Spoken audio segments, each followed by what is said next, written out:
Сиздер мына жерде жазып атпайсызбы? Кайсы мамлекеттерден келген жөнүндө? Өзбекстан 14, Казакстан 8 деп. Бул жерде эмне үчүн Кытай мамлекети жок? Менимче Кытайдан келген кишилер аябай көп. Биринчи вопрос. Экинчи суроом болсо, мына жерде сиз общий 1,5 миң киши деп коюп атпайсызбы? Бүт областтарга бөлүп. Ошол жерде Нарынга 15, Таласка 15, Чүйгө, Бишкекке 500 деп.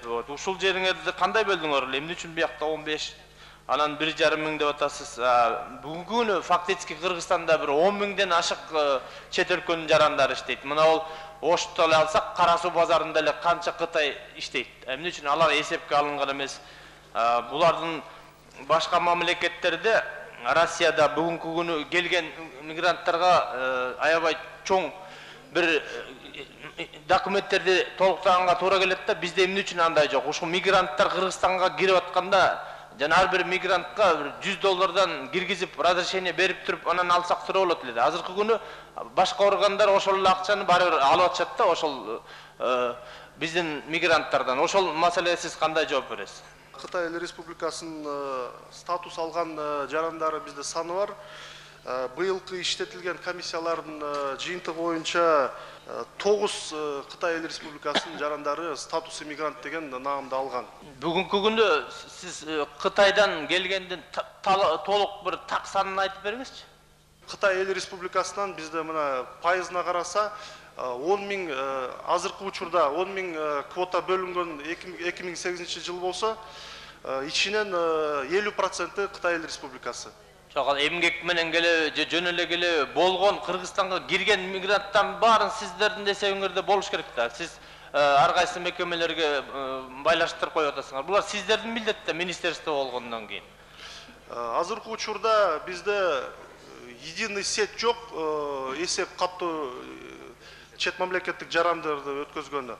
Ошондуктан бизде бул учету только трудовой мигранттарды ошолорду эсепке алабыз. Силер туура эмес кылып атасыңар. Кыргызстанга келген бүт мигранттын баарын учетуна алышыңар керек. Силер 1,5 миңди атасыңар могу жерде. Фактически 10,5 миңден да киши көп да. Ошону бир эске алып койсоңор. Миграция аябай чоң маселе Кыргызстанда. Биздин билешти эмес, даже ички миграциябыздагы өтө чоң маселе. Ошон үчүн биз муну көзөмөлдөн чыгарбашыбыз керек.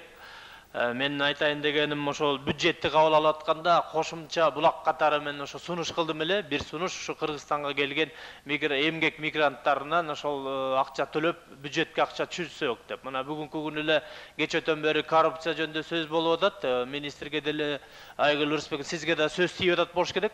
Сиз ошондон качыш үчүн, ушунда тазаланыш үчүн ушуну мыйзамдаштырып коюшубуз керек да. Мына мен эсептеп чыктым, ошо бир жылда 11 миң киши десек, ошонун ар бирөөсү $2,000 эсептесеңиз, $22 миллион жөн эле бир чиновниктердин чөнтөгүнө кетип атат да. Ошону мыйзамдаштырып эле бюджетке түшүрүп коюшубуз керек. Бул биринчи. Экинчи айтайын дегеним, өткөндө да сурандым эле, бизде ошо мигранттардын так санын эч ким билбейт экен да.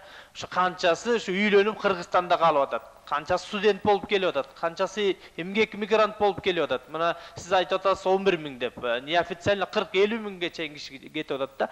Ошону бир туура тагын санын берсеңиз. Анан мен айтайын дегеним, чоң коркунуч бар. Мо Кытай туугандар жөнүндө айтайын деп атам да. Кытай туугандары бизди аябай басып кетип атат. Бир 15 жылдан кийин барыбыз кытайча сүйлөп калбайлык, көзүбүз жүлдүйүп Кытайга окшоп. Ошон үчүн ушул жака бир көзөмөлдү аябай катуу койсоңуз, ошолордон асыраак ийгизиш керек да. Эң коркунучтусу мына былтыркы эле жылда Кыргыздын кыздары 300 кыргыз кызы Кытайга жаранына тийип, мынакей үйлөнүп жайланып атыптыр да. Бул дагы өтө чоң коркунуч. Мына ушундай теп менен кетсе 10 жылдын ичинде барыбыз Кытай болуп калабыз да. Ушуга бир өтө бир катуу бир көзөмөл кылсаңыз, менде ушундай сунуш бар эле да.